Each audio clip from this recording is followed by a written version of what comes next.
কৃষ্ণ মানুহৰ শ্ৰেষ্ঠতাটো নিজৰ ওপৰত নিৰ্ভৰ কৰে, সাফল্যটো নিজৰ ওপৰত নিৰ্ভৰ কৰে। মানুহ দুবিধেই, এবিধ হ'ল অসাফল্য আৰু এবিধ হ'ল সাফল্য। এতিয়া সাফল্য হ'বলৈ হ'লে এটা পথ আমি কেনেদৰে চিনাকি কৰিব লাগিব তাৰ এটা সৰু কাহিনী আপোনালোকক আমি ক'ব বিচাৰিছোঁ। এজন ব্যক্তিয়ে এটা পাথৰ চেনি আৰু হাতুৰি সহত কাটি আছে আৰু বাকী মানুহখিনিয়ে তেওঁক গৈ চাই আৰু ঘূৰি আহে। ব্যক্তিজনে কণ্টিনিউ 15-20 দিন কটাৰ পাছত সেই পাথৰটো এটা মূৰ্তিলৈ ৰূপান্তৰ হ'ল। তাত এখন ধুনীয়াকৈ চাদৰ মেৰিয়াই দিলে, তেতিয়া এটা সুন্দৰ মূৰ্তি হ'ল।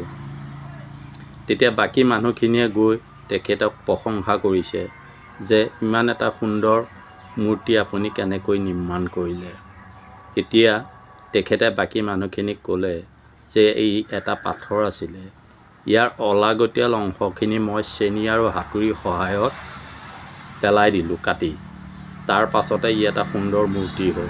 ঠিক সেইদৰে আমি আগুৱাই যোৱা পুৱাৰ পৰা গধূলিলৈ সেই সময়খিনি অপব্যৱহাৰ কৰিব নালাগে আৰু আমি যিটো কাম কৰোঁ সেই কামটো নিশ্চিন্ত মনে এক ধ্যানে কৰি আগুৱাই যাব লাগে। আনৰ প্ৰতি দৃষ্টি ৰাখিব নালাগে।